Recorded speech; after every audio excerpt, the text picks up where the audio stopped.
Well, here it is, my 1998 GTI VR6. It's a special edition of that year, came in yellow. Still in pretty good shape. I'm the original owner. Everything works on it. It does have a couple of problems I'll discuss. If you go to my website, you can see some of the repairs I've done over the years, like fixing the bearings and the coil pack, and adding a trailer hitch. The electric windows work great. The car alarm works great. The remote lock and unlock and trunk latch works fine.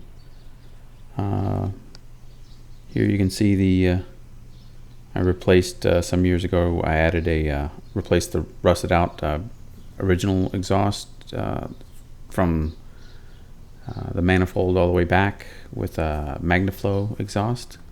It's stainless steel, so it'll last the rest of the life of this car.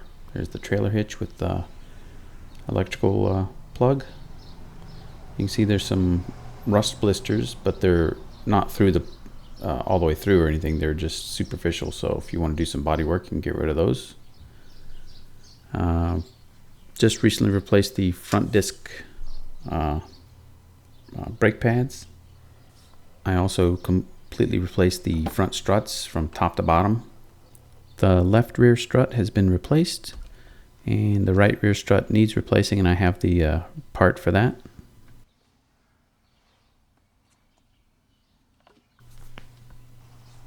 This is the best part of this vehicle, is the engine. The only problem I've had with this engine has been the coil pack and the starter. The starter was really my fault because I pushed it with the low battery and it shorted it out.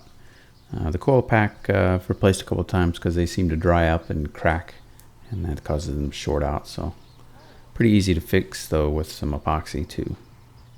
The engine is 172 horsepower. It's nicer than the new turbos out there because it has no turbo lag. It gets up and goes right away. See, I've never really cleaned the engine, so if you wanted to clean it up, it'd probably look pretty good.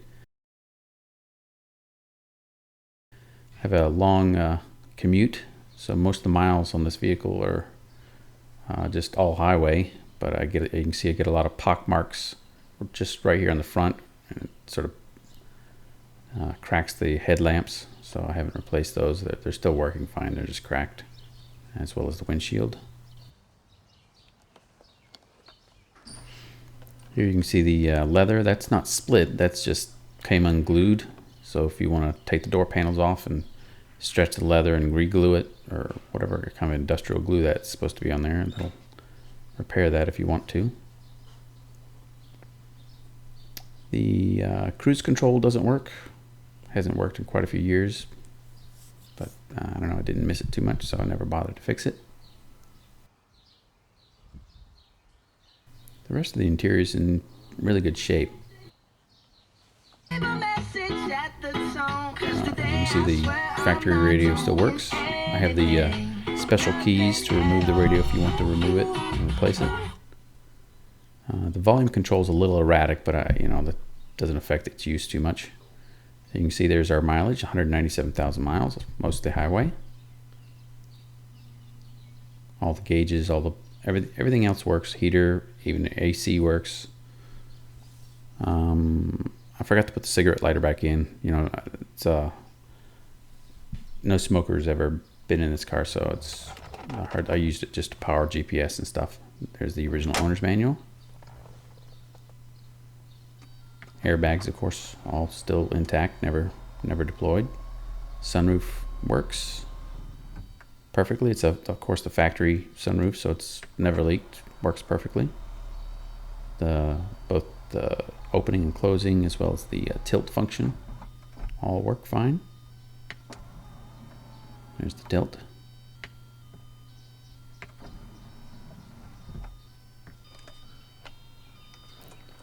Here you can see when she starts up and idles perfectly. The engine light's been on, I don't know, at least the last 6 years or so.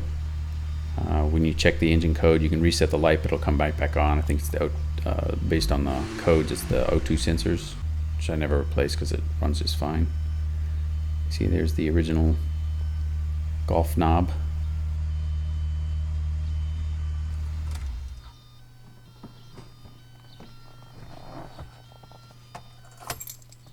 The leather's almost perfect condition throughout the car, except the driver's side, just because, you know, I get in and out of it a lot. It's got some cracking. It's not split. It's still intact, but there's some cracking look on the driver's side. But the rest of the leather seats look minty perfect. And the rest of the interior is in really great shape. No issues.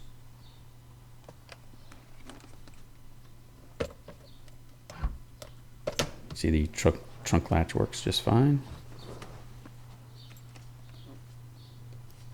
Trunk is very spacious. Has the spare tire and tools and jack and everything's under that mat there.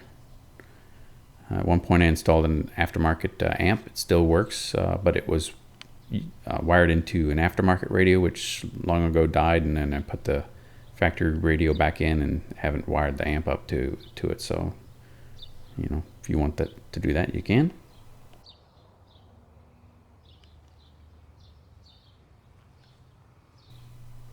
The parking brake is seized up a long time ago. I replaced the cable, but it seized up again, so I didn't want to replace it again. Here you can see the windshield with some cracks from all the highway travel. None of the cracks go through the viewing area, but it is the original windshield. So after 13 years, you get a few road chips in Michigan, so kind of unfortunate. Here I'm going to start it up and drive it a little bit, show it runs just fine. Its biggest problem is the suspension on the front right. At speed, if you're making a right turn, the wheel kind of will feel like it gives. So it feels like one of the front right bushings of some kind that needs replacing. So here you can hear the MagnaFlow exhaust.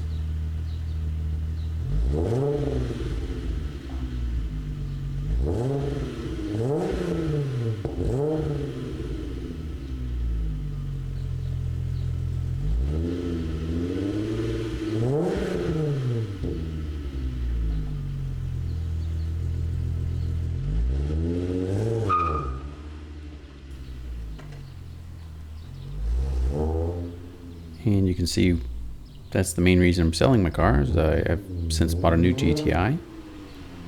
So I no longer need my old one.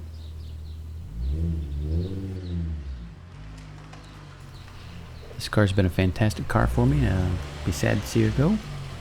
But if I find the right new owner willing to put a little bit of work into it, this car can still be a great car for more years to come.